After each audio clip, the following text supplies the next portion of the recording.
Cela dit, des barrages pour 2 communes rurales du Bazaiga, Doulougou et Ipelcé, vont bénéficier de ces infrastructures hydrauliques dans quelques mois.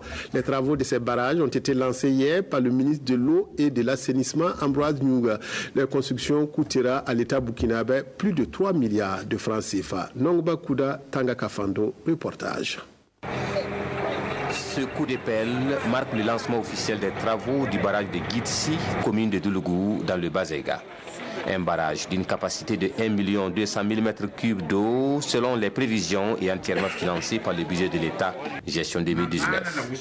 Et la cérémonie qui a consacré le lancement des travaux a été l'occasion pour les populations bénéficiaires d'exprimer leur satisfaction et pour le ministre de revenir sur l'historique du projet. Ce barrage va nous coûter la bagatelle de 1 440 millions de francs CFA. Il faut dire que c'est un ouvrage qui était attendu. Il y en a qui disent qu'il y a 40 ans, il y en a qui disent qu'il y a 30 ans. De mon expérience, c'est au moins les années 2003-2005 que les premières études ont été faites.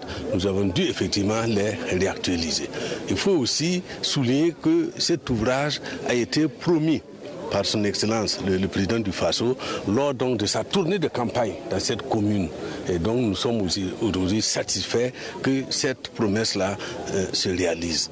Après Gitsi dans la matinée, c'est à Ipelcé dans l'après-midi que le ministre Ambroise Nyunga Ouedraogo est allé lancer les travaux d'un autre barrage d'une capacité relativement supérieure à celui de Gitsi, soit 1 500 000 m3 d'eau. Depuis avant notre naissance, jusqu'aux nos parents ont ramassé des cailloux posés sur les lits.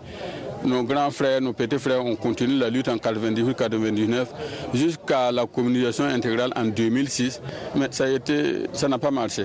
Et aujourd'hui, bon, c'est notre chance. Et c'est l'entreprise JOS SA qui est en charge des travaux dans les 2 sites. Elle a 6 mois pour livrer les ouvrages et le ministre de l'Eau et de l'Assainissement a insisté sur 2 choses, la qualité de l'ouvrage et le respect des délais.